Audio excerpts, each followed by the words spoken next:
Hello guys, good afternoon. कैसे हो आप? आई होप आप बहुत ही अच्छे होंगे और आप अपने घर में स्वस्थ और खुश भी होंगे।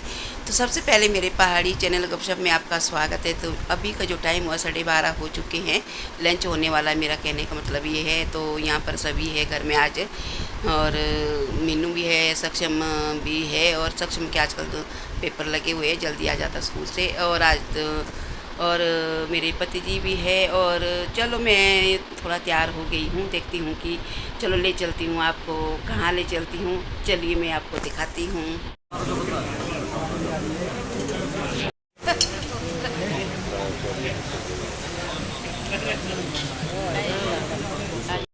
तो यहाँ पर है प्रोजेक्ट वाले का प्रोग्राम, और हम भी आ गए आज यहाँ पर लंच करने। और यहाँ पर भाभी और मेरे पति जी भी साथ में है। और यहाँ पर सभी लोग जो है, यहाँ पर काफ़ी रश भी है और लंच कर रहे हैं सभी लोग। और हम भी लंच करके वापस चले जाएंगे घर के लिए। और हम जो है अभी अभी पहुँचे हैं, थोड़ी देर पहले ही पहुँचे थे हम। तो खाने के लिए यहाँ पर बहुत कुछ बना हुआ है। अभी तो शुरुआत है। ये है सेपू बड़ी, और यहाँ पर जो है मीठा भी बहुत ही टेस्टी लग रहा है मुझे, और मीठा भी बहुत अच्छा बना हुआ था यहाँ पे। तो यहाँ देख लो, यहाँ पर जो है हमारी गाड़ी है, और बस हम खाना खा के बिल्कुल फ्री हो चुके हैं। और अब तो हम जो है लंच करके निकल चुके हैं, और हम भाभी के घर में बैठेंगे थोड़ी देर के लिए। तो हम यहाँ पर भैया के घर में पहुँच चुके हैं, और ये भाभी है। और बाकी हम अभी पानी पी रहे हैं। और यहाँ पर जो है जैनी भी है इनके पास, और मैं आपको दिखाती हूँ जैनी। और ये है जैनी। तो ये देख लो। तो जब भी बाहर से आते हैं ना, तो ये टॉफ़ी के लिए जपट पड़ती है। तो अभी मैं ठंडा पानी पी रही हूँ। तो जैनी, टॉफ़ी खा ले, टॉफ़ी खा ले।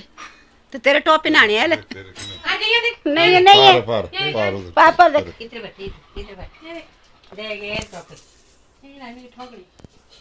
तो चाय पानी पी के हम वहाँ से भी निकल गए हैं। और इतनी धूप पड़ी है ना, काफ़ी धूप पड़ी। अभी मैं निकल चुकी हूँ घर के लिए इस टाइम। तो ये सब कुछ जो है गर्मी की वजह से है। और अब मैं जाके सीधा रेस्ट करूँगी थोड़ी देर के लिए, जब तक ठंडा सा मौसम नहीं हुआ। तो गाइस, मैं अभी अभी सो के उठी हूँ। मेरे को ना नींद नहीं लग रही थी। फिर मैंने सोचा सर चलो मैं ढाटू में फूल लगा लेती हूँ। तो मैंने जो है यहाँ देख लो, ढाटू में फूल लगाने जा रही हूँ। मैंने सोचा मैं चलो घर बैठे बैठे क्या करना, तो मैं ढाटू में लगा लेती हूँ। तो 3-4 ढाटू है, उसमें फूल। तो गाइस, मैं आपसे गप्पे शप्पे मारने वाली हूँ, और आपने भी बिल्कुल बने रहना। अगर आपने बीच में स्किप किया तो आपको मज़ा नहीं आएगा, और इसलिए मैं आपसे चलो शुरुआत करवाती हूँ। और वैसे ऐसी गप्पे तो है नहीं है कुछ, चलो अपनी बीती हुई बातें बता देती हूँ। तो आपने बिल्कुल ध्यान से सुनना है। तो एक बारी हमारे साथ ऐसा हुआ कि ये बात है कांगड़ा की। तो उस टाइम हम कांगड़ा में होते थे। तो मतलब क्या हुआ कि जैसे जो हमने किराए पर लिया था ना, क्वार्टर बोलते हैं हमारे, रूम जो किराए पर लिया था। तो उसकी अगली साइड को एक काफ़ी बड़ा घर था, और बीच में सड़क थी। और उनकी अगली साइड वहाँ पर हमारा काफ़ी उठना बैठना था, और मेरे पति जी का भी उठना बैठना था। और ज़्यादा करके मेरे पति जी का उठना बैठना था। और क्योंकि वहाँ पर एक बुज़ुर्ग था, उसको जो है वहाँ पर जो बुज़ुर्ग होते हैं उनको बाबा जी बोलते हैं। तो वहाँ पर बाबा जी रहते थे। तो उनकी जो बहू बेटे है वो बाहर फौज में थे, जो बेटे हैं उनके। तो बहू भी साथ ले गई थी, आगे पोतरू भी थे उनके। और उनके जो बाबा जी के 3 बेटे थे, और आगे फिर जो है साथ ही रहते थे, बीच बीच में आते थे। वैसे मैंने देखे हुए तो थे। तो एक पोतरी थी, वो भी काफ़ी बड़ी थी, वो भी बीच बीच में आती रहती थी। तो फिर हमारा भी वहीं पर रूम था साथ में ही। और हमारे को भी हमारे जो मकान मालिक थे बहुत ही अच्छे थे, और उनके घर में मेरा उठना बैठना भी था। और मेरे को वैसे ज़्यादा टाइम भी नहीं हुआ था वहाँ पे अपने पति जी के साथ, जैसे मैं साथ गई थी। और फिर क्या हुआ, फिर जो है तो काफ़ी वैसे टाइम हो गया था हमारे को वहाँ पे रूम लेके। और वैसे आना उनके वो मतलब 2 भाई थे जो जिसे हमने रूम लिया था, वो दोनों फौज में थे। और एक तो वैसे बड़े वाला जो भाई था वो तो जीता था, दूसरा मतलब भाई था वो उनकी डेथ हो गई थी। तो उनकी जो मिसिज है वो मतलब विधवा थी, और उनके घर में मेरा आना जाना था। मकान मालिक की मतलब पत्नी जेठानी की दरानी, मेरे को कुछ मतलब ज़्यादा कुछ याद नहीं है वैसा कि जेठानी थी कि दरानी थी। मतलब उनके घर में मेरे वैसे दोनों का ही घर में आना जाना था बहुत ज़्यादा। तो एक दिन क्या हुआ, बाबा जी की तबीयत बहुत ज़्यादा ख़राब हो गई थी, क्योंकि वो जो हमारे मकान मालिक थे उन्होंने थोड़ा काफ़ी थोड़ी दूरी पर उनका जहाँ वो रहते थे, और जहाँ हमारे लिए रूम जो हमारा रूम था वो तो थोड़ा आगे आगे था। और वहाँ पर और भी किराएदार रहते थे, बहुत सारे किराएदार थे, और मिट्टी का बना हुआ था। और ज़्यादा ऐसा नहीं था कि मतलब जैसे पक्के मकान होते थे ना, मिट्टी का बना होता। तो हम भी दूसरी मंजिल में रहते थे, और तो और भी वहाँ पर किराएदार रहते थे। तो फिर वहाँ पर बाबा जी का तो नीचे सामने दिखता था उसका जो मतलब बाहरली साइड उसने जो मंजा लगाया होता था, खटिया बोलते हैं उनकी शायद, और खटिया लगाई होती थी।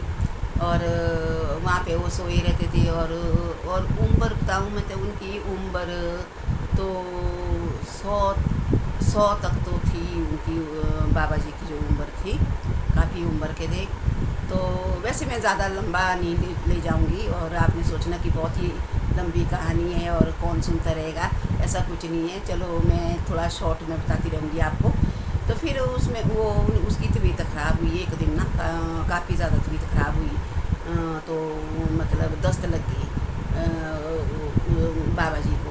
तो फिर वो बैठे थे वहाँ पर अपने मंजे के ऊपर, जो उनके लड़के थे वो तो तीनों बाहर थे, फौज में थे, बहुएँ साथ थी, पोतरी साथ थी, और वो अकेला था। और जो हम तो देखभाल करने के लिए वो जाते रहते थे, सुबह चाय देते थे, दिन को चाय देते थे, शाम को फिर खाना खुना देते थे। वो मतलब पहले सुन तो ली थी मैंने थोड़ी सी बात की, वो ख्याल रखते हैं, पर ज़्यादा ध्यान हमने नहीं दिया। मेरा ज़्यादा करके मेरे घर वाले का बाबा जी के पास उठना बैठना था, और वैसे गप्पे मारता रहता था बुजुर्ग जो बाबा जी था। और मेरे पति जी भी वहाँ पर काफ़ी बैठते थे। उसके बाद क्या हुआ, फिर बीच बीच में मेरे पति ड्यूटी पर जाते थे, फिर उनके पास भी बैठते थे। एक दिन क्या हुआ, उसकी तबीयत जब ख़राब हुई तो दस्त लगे, तो फिर उसने मेरे घर वाला पहले के दिन बैठे थे वहाँ पर बाबा जी के पास। तो दूसरे दिन शाम को बाबा जी ने बोला मेरे घर वाले को कि लाइट जला के रखना, मेरी तबीयत ठीक नहीं है। मैं और उस टाइम तो लेटरिन तो थी बनी हुई, खैर क्यों नहीं जाते थे क्या पता। अब कहाँ मतलब ऐसे बाहर जाते थे जैसे लाइट जलाने के लिए बोला था। तो इस करके बिल्कुल अकेला था बाबा जी। तो वो बेचारे जाते रहे होंगे, हम तो सोए थे अपने रूम में, हमारे को तो पता नहीं था। जाते रहे होंगे, पत्नी कब तक जाते रहे होगी। वैसे पहले के दिन उनको जो है मतलब पेट ख़राब था, मतलब पेट क्या में दस्त लगे होते पहले के दिन है। तो दूसरे दिन भी उनकी लगातार ही दस्त चले थे। तो रात को पत्नी कब जैसे मर गई, फिर वो बाबा जी फिर वो मंजे के ऊपर मरे हुए थे। तो सुबह मेरे पति जी चले गए देखने, बाबा जी को देखने कि ड्यूटी पे भी जा रहे थे। चलो मैं बाबा जी को भी देख लेता हूँ, इधर से बाबा जी की तबीयत बिल्कुल ठीक भी नहीं थी, और मैं देख के आता हूँ। तो फिर जब वो गए उसको देखने, तो जब उठाने लगे ना बाबा जी को, तो बाबा जी बिल्कुल ना उठे, बाबा जी मर गए थे। तो मेरे पति जी को वैसे पूरा पता लग चुका था कि बाबा जी मतलब जो है मर चुके हैं। तो फिर वो सीधा दौड़ के आ गए मेरे पास, बोलते सुन सुन सुन। वो तैयार हुए थे, मैंने बोला क्या हुआ, बोले बाबा जी तो मर गए। और मेरे को तो मरने मुरने का उस वक्त पता नहीं था, कैसे मरते हैं, कैसे क्या होता है कैसे। और मुझे मरने से वैसे डर भी नहीं लगता था, पता ही नहीं था मेरे को, बच्चे भी उस टाइम छोटे छोटे थे।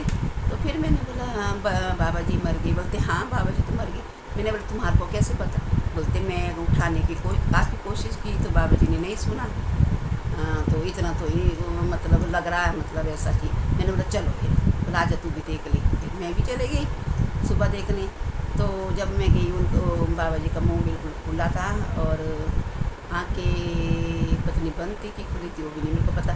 तो इस तरीके से उठाया, मतलब मैंने ऐसे जोर जोर से जगाड़ा, मैंने मुँह ऐसे जोर जोर से हिलाया बाबा जी, क्योंकि मेरे से भी काफ़ी अच्छी बात करते थे, बहुत अच्छे थे। और इस तरीके से काफ़ी मतलब फिर मेरे को डाउट हो गया, वो नहीं सुन रहे थे। मैंने बोला तो नहीं सुन रहे, बोलती चल चल चल चल यहाँ से, बाबा जी मर गए, चल चल चल चल चल। उन्होंने कहा ऐसा। फिर गई मैं पीछे, फिर हम दोनों चुप बैठ गए वहाँ पर। मैंने बोला बाबा जी तो मर गए वाकई। अब मेरे बोला मैं तो ऐसे उठ बैठे लगी, मेरे को अब क्या करे, किसको बोले, क्या करें। तो उन्होंने क्या किया, बोलते उन्होंने कहा है मेरे को, मैं तो जा रहा हूँ ड्यूटी पर, तू रहने दे, और खुद जो भी आएगा यहाँ पर, हम प्रदेश में है, जो भी आएगा वो देख लेगा, तो तू मत किसी के पास मत बोल, और बिल्कुल नहीं बोलना तेने कि बाबा जी ऐसे ऐसे मर गए हैं, और या मैंने देखा या तेने देखा, बिल्कुल किसी के पास नहीं बोलना। मैं जा रहा हूँ, मैं आऊँगा 11-12 बजे, उतने तक पता लग जाएगा सबको। मैंने कहा हाँ ठीक है। बोलते तू मत जा कहीं, यहीं रहिए, और हम प्रदेश में ऐसे भी और अच्छा नहीं लगता, ऐसा होता कहीं कहीं ना हमारे को कुछ हो जाए, पड़ जाए, क्योंकि एक तो बाबा जी के परिवार भी नहीं है यहाँ पर। तो मेरे पति जी ने काफ़ी सोच समझ के ये बात बोली। तो फिर मैंने कहा ठीक है, कोई बात नहीं है, मैं नहीं बोलूँगी। तो वो तो चले गए थे ड्यूटी पर, उन्होंने काफ़ी दूर जाना था, 11-12 बजे वापस होना था। तो मैं सोचती रही, मैं अंदर बार जाती रही। फिर वहाँ पर एक इस तरीके से बीच में जैसे सड़क थी ना, बीच में मतलब हमारा जिस मकान में हम रहते थे, पट्टा जैसा वहाँ पर खुला, तो वहाँ से सीधा नीचे बाबा जी को नज़र पड़ती थी, जो मंजे के ऊपर सोया था। फिर मैं वहाँ से देखती रही, इधर देखती रही, उधर देखती रही हमारे। तो वहाँ पर जो है कोई भी नहीं आया देखने, कोई भी नहीं आया। और कम से कम मेरे को मतलब 1 घंटा तो वो उनको जाके हो गया था, 1 घंटा मेरे को देखते देखते हो गया था कि कोई ना कोई आएगा, कोई भी नहीं आया। बाद में क्या हुआ, बाद में हुआ ऐसा कि मेरे से रहा नहीं गया, नहीं मैं तो बोलूँगी। उन्होंने कहा कि तू बिल्कुल मत बोलिए। मैंने सोचा नहीं मैं तो बोलूँगी, क्योंकि टाइम ज़्यादा हो गया था, मैं तो बोलूँगी। अब क्या करूँ, बोलूँ तो बोलूँ किसके पास। सीधा मैं अपने मकान मालिक के घर चली गई, मैं बोला वहाँ बोलूँगी। तो फिर वहाँ चले गई, तो फिर मैं फटाफट कुंडी लगाई, बच्चे चले गए थे स्कूल, तो कुंडी लगा के मैं मतलब सीधा निकल गई। मैं बैठ गई पर जहाँ वो विधवा लेडीज़ थी जो वो ख्याल रखने वाली थी, तो वो तो मैंने ध्यान नहीं रखा कि मतलब हमेशा ख्याल रखिए या कुछ है, वो मेरे को ज़्यादा जानकारी थी नहीं। तो मैं बैठ गई वहाँ पर, मैं उसको देखती रह गई। फिर मैं सोचूं कि मेरे पति जी ने मना तो किया है कि नहीं बोलना, और इसको पता है या नहीं है। मैं वो अपनी बिज़ी हुई है, वो गमले में सुबह सुबह पानी दे रही है, तो मैं देख रही हूँ। मैंने सोचा कि इसको नहीं है पता, नहीं वो बिल्कुल फ्रेश होके बात कर रही है हमारे से। शायद उसने हमारे को देख भी लिया होगा, क्योंकि उसका घर काफ़ी नज़दीक है, और जो बाबा जी का बरामदा है वहाँ से उसका घर भी दिखता है। जो लेडीज़ की बात कर रही हूँ, हमारा रूम भी दिखता है। तो बीच में सड़क भी जैसे आते जाते तो वो भी आराम से दिख जाता उस लेडीज़ से, क्योंकि घर काफ़ी नज़दीक है उसका। शायद उसने देख भी लिया होगा हमारे को, क्योंकि बीच में थोड़ी ऐसी थोड़ी पतली सी झाड़ी थी। मैंने कहा आंटी जी बाबा जी तो मर गए। मैंने सीधा ही बोल दिया। वो लगी बोलने क्या? मैंने बोला बाबा जी तो ऐसे मर गए। कब? मैंने बोला सुबह गया मेरा घर वाला देखने, तो वो मंजे के ऊपर मरे हुए थे। बोलो कितने बजे? मैं लो कितने बजे? 6, साढ़े 6 की 6:45 बजे की बात थी। अच्छा। वो परेशान हुई, और उन्हीं के बगल में जो है अगली साइड एक काफ़ी बड़ा मकान था, जो कि उनके पड़ोसी थे। उसने उसको आवाज़ मार दी, उस लेडीज़ ने ज़ोर ज़ोर से आवाज़ मार दी, बोलते बात सुनो। वो भी लगी बोलने, बोलते क्या है? वो तो अंदर थे, जिनका वो मकान था, उनकी जो बहू उसको आवाज़ मारी। बहू तो अपने सुबह काम में लगी रहती है, वो उनको तो वैसे भी दिन दुनिया का पता नहीं, मैं भी उनको जानती हूँ, मतलब बाहर, क्योंकि वो अंदर ही अंदर काम में इतना बिजी रहती है। तो जब वो निकली बाहर तो बोलते हाँ क्या है? बोलते बाबा जी तो मर गए। तो उसने कहा किसने बोला? बोलते इनका घर वाले ने बोला, मेरे पति जी का नाम निकाल दिया, और तो उसने देख लिया भाई ये आई यहाँ पर बोलने कि वो तो मर गए वो। बोलते अच्छा। फिर इतना हल्ला मच गया वहाँ पर, इतना हल्ला मच गया, काफ़ी बड़ा बाज़ार था वहाँ पर। तो पूरे मतलब काफ़ी आदमी, मतलब सभी लोगों को पता लग गया। तो और उसने बोला ही इस तरीके से, क्योंकि अपने ऊपर उस लेडीज़ ने नहीं ले आई कि मतलब कि भाई ऐसा हो गया, जैसे हमारा भाई चल मर गया तो चलो सुन भी ली तो कोई बात नहीं है। तो पर उन्होंने सीधा ही वो जो भी बोल रहा किसने देखा किसने देखा, वो सारे में मेरे पति जी का नाम आ रहा था कि उसने देखा उसने देखा उसने देखा। फिर मैं सोचती रही कि मैंने तो गलत बोल दिया, मैंने मैंने मतलब गलत जो है मतलब इन्होंने गलत समझ लिया, और इधर से मेरे पति नहीं आए और इधर से इन्होंने इतना रोड़ा डाल दिया मेरे पति के मतलब बारे में, मैं सोच भी नहीं सकती थी।